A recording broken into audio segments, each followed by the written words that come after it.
जय श्री राधा रमण, जय श्री हरि विष्णु।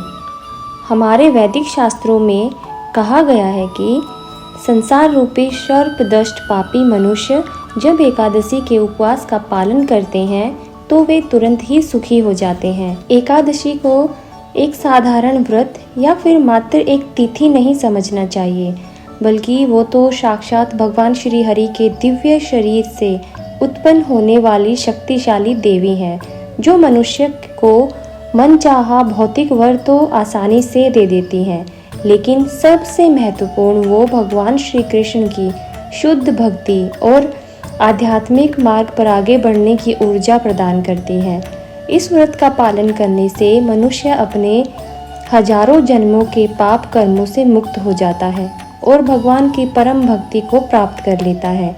तो चलिए आज के इस वीडियो में जानते हैं कि ऐसी एक परम पावन पुत्रदा एकादशी कब आ रही है और इस दिन के शुभ मुहूर्त कौन कौन से हैं।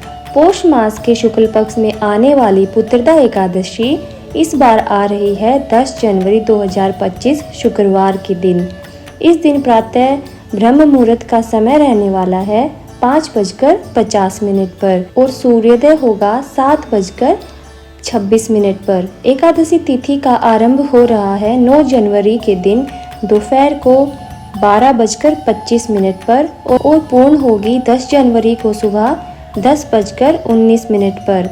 अगले दिन यानी 11 जनवरी 2025 शनिवार के दिन इस एकादशी का पारण करने का समय रहेगा सुबह 7:25 से लेकर 8:24 के बीच में।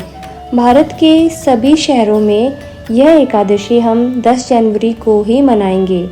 विदेशों में कुछ स्थानों पर यह एकादशी 9 जनवरी को भी मनाई जा रही है और कुछ स्थानों पर यह 10 जनवरी को मनाई जाएगी।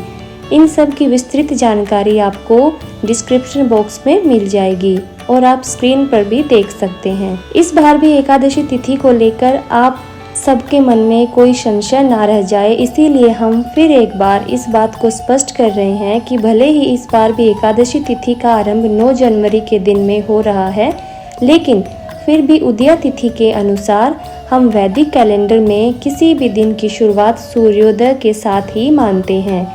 इसीलिए सूर्योदय के समय में जिस दिन एकादशी तिथि उपलब्ध रहती है उसी दिन उसका पालन करना योग्य माना गया है। इसीलिए हम इस बार की पुत्रदा एकादशी का पालन भी 10 जनवरी को ही कर रहे हैं, क्योंकि उसी दिन प्रातःकाल सूर्योदय के समय में एकादशी तिथि उपलब्ध है। आइए अब जानते हैं कि इस एकादशी की विशेषता क्या है। तो यह एकादशी अपने नाम के अनुसार ही पुत्र या संतान प्रदान करने वाली मानी गई है। हमारे शास्त्रों में वर्णन आता है कि जो भी संतान प्राप्त करने के इच्छुक दंपति हैं, अगर वे पूर्ण श्रद्धा और भक्ति भाव से इस पुत्रदा एकादशी का पालन करते हैं तो उनकी संतान प्राप्ति की इच्छा 1 वर्ष के अंदर पूर्ण हो जाती है। इसीलिए यह एकादशी न केवल मनुष्य की भक्ति में वृद्धि करती है, बल्कि संतान प्राप्ति की इच्छा रखने वाले दंपतियों के लिए भी मनचाहा वर प्रदान करने वाली है। तो इस प्रकार हम समझ सकते हैं कि यह आने वाली पुत्रदा एकादशी व्यक्ति के लिए हर प्रकार से मंगलमय और भक्ति भाव में वृद्धि करने वाली है। तो इसीलिए प्रत्येक मनुष्य को इस एकादशी तिथि का पूर्ण श्रद्धा और नियम पूर्वक पालन करना चाहिए।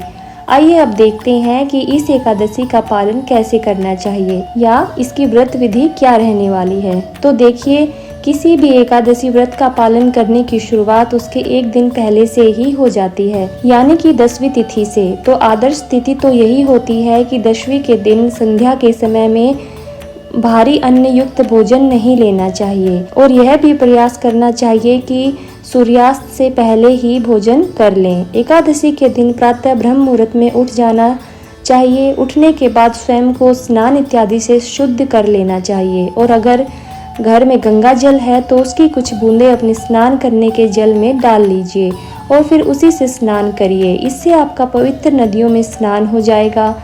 अब स्वयं स्नान इत्यादि से शुद्ध होने के बाद भगवान श्री कृष्ण की मंगला आरती कीजिए। अपने घर में कर सकते हैं या फिर बाहर जाकर मंदिर में भी की जा सकती है। और अगर ये दोनों ही चीज़ें संभव नहीं है तो आप कम से कम प्रातःकाल 4:30 बजे होने वाली मंगला आरती का दर्शन तो अवश्य ही कर सकते हैं। यह दर्शन आप ऑनलाइन YouTube पर भी कर सकते हैं। अब मंगला आरती समाप्त होने के बाद अपने हाथ में गंगा जल लीजिए और भगवान के सामने जाकर इस एकादशी व्रत का संकल्प लीजिए। अगर आप संतान प्राप्ति के लिए यह एकादशी व्रत कर रहे हैं तो पति पत्नी दोनों को इस व्रत का पालन करना चाहिए और साथ में ही संकल्प भी लेना चाहिए। अगर पति पत्नी दोनों के लिए साथ में इसका संकल्प लेना और व्रत का पालन करना संभव नहीं है तो दोनों में से कोई एक भी यानी कि या तो पति या फिर पत्नी जो भी इस व्रत का पालन कर रहे हैं उन्हें पूर्ण श्रद्धा और निष्ठा के साथ यह संकल्प लेना चाहिए। इसके बाद एकादशी के दिन तुलसी माता की विशेष पूजा अर्चना करनी चाहिए। उनके सामने घी का दीपक जलाना चाहिए। उनकी कम से कम 4 या 3 बार प्रदक्षिणा करनी चाहिए और उन्हें आवश्यकता अनुसार जल अर्पण करना चाहिए। उनकी आरती करनी चाहिए और उसके बाद उन्हें प्रेम पूर्वक आदर के साथ प्रणाम करके उन्हीं के सामने बैठकर हरे कृष्ण महामंत्र का जितना हो सके उतना अधिक जाप करना चाहिए। और यह महामंत्र है हरे कृष्ण कृष्ण कृष्ण हरे हरे, हरे राम राम राम हरे हरे। इस हरे कृष्ण महामंत्र की संपूर्ण दिन में कम से कम 8 माला या कम से कम 16 माला 25 माला का जाप अवश्य करना चाहिए, क्योंकि एकादशी का दिन विशेष होता है और इस दिन लिया गया भगवान का पवित्र नाम हजारों गुना अधिक फल प्रदान करता है। संपूर्ण दिन के दौरान अपनी शारीरिक और मानसिक चेतना को भगवान श्री कृष्ण के ऊपर समर्पित रखना चाहिए और इसके लिए सदैव हरे कृष्ण महामंत्र का जप करते रहना चाहिए। एकादशी के दिन आप अपनी शारीरिक क्षमता अनुसार उपवास का पालन कर सकते हैं। कुछ लोग संपूर्ण निर्जल उपवास रखते हैं तो कुछ लोग सजल और एकादशी प्रसाद के साथ रखते हैं। आपकी जो भी शारीरिक स्वास्थ्य है और क्षमता है उसके अनुसार आप यह व्रत कर सकते हैं। अगर आपको ऐसा लगे कि आप निर्जला उपवास नहीं रख सकते तो आप दूध, फल, सूखे मेवे इत्यादि का सेवन कर सकते हैं।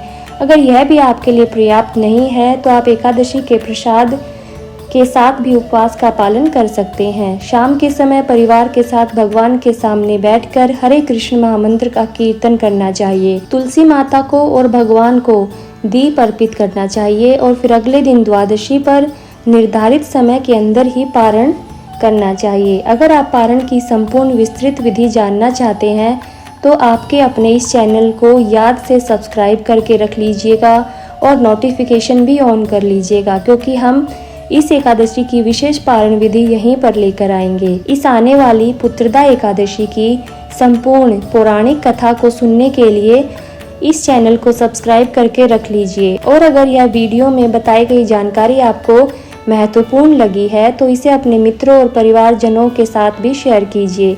यह भी एक तरह से आपका हमारे लिए आशीर्वाद और प्रार्थना ही होगी।